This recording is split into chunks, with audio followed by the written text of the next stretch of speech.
មិនទាន់យកបានតែអាមេរិកសន្មតកោះ Greenland ជារបស់ខ្លួនហើយគិតចាប់ពីឆ្នាំ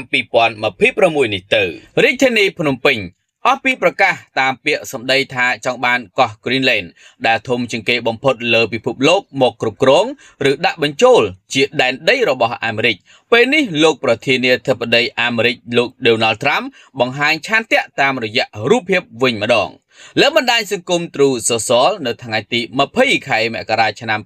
2026នេះលោក Trump បង្ហោះរូបពីរសន្លឹកបង្កើតឡើងដោយ AI ដោយគ្មានភ្ជាប់ដំណរអ្វីទាំងអស់តែបញ្ជាក់អត្ថន័យយ៉ាងច្បាស់ថាកោះ Greenland ដែលជាដែនដីរបស់ប្រទេសដាណឺម៉ាកបានក្លាយជាដែនដីរបស់សហរដ្ឋអាមេរិកហើយរូបភាពមួយសន្លឹកបង្ហាញពីលោក Donald Trump កាន់ទង់ជាតិអាមេរិកឈរលើកោះ Greenland ហើយនៅពីមុខលោកមានដោតផ្លាកសញ្ញាឈើដែលសរសេរអក្សរកោះ Greenland ជាដែនដីរបស់សហរដ្ឋអាមេរិកដែលត្រូវបានបង្កើតឡើងនៅឆ្នាំ2026នេះក្នុងរូបនេះក៏មានរដ្ឋមន្ត្រីអាមេរិកពីររូបផងដែរគឺលោក Marco Rubio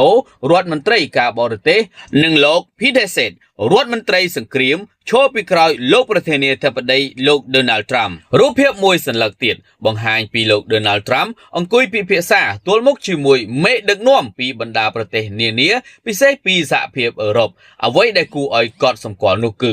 នៅក្នុងជំនុំនេះមានដាក់តាំងរូបកោះ Greenland មួយផ្ទាំងដែលគ្រប់ដណ្ដប់ពីលើដោតទង់ជាតិអាមេរិកគួរដឹងថាប្រទេសជាច្រើននៅសហភាពអឺរ៉ុបឈរនៅខាងដាណឺម៉ាកជាម្ចាស់កោះ Greenland មិនមែនគ្រប់គ្រងអាមេរិកនោះទេក្រោយលោក Donald Trump បង្ហាញបំណងចង់វាយយកកោះ Greenland ដាក់បញ្ចូលជាដែនដីសហរដ្ឋអាមេរិកបណ្ដាប្រទេសមួយចំនួនរួមមានដាណឺម៉ាកបារាំងអាល្លឺម៉ង់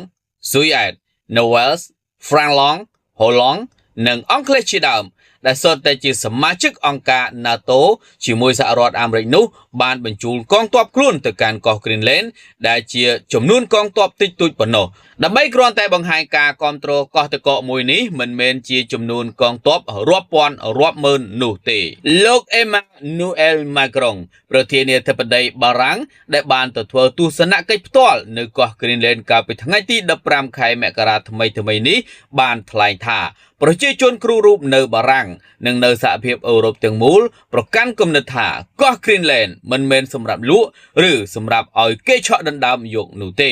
រំពេចនោះប្រជាជនកោះ Greenland ក៏ស្រែកហូនិងទះដៃគាំទ្រសម្ដីនេះបន្ទាប់មកប្រធានាធិបតីបារាំងបានផ្ដល់ភាពកក់ក្ដៅដល់ប្រជាជនកោះ Greenland តាមរយៈពាក្យមួយឃ្លាទៀតថាអ្នកមិនឯកានោះឡើយ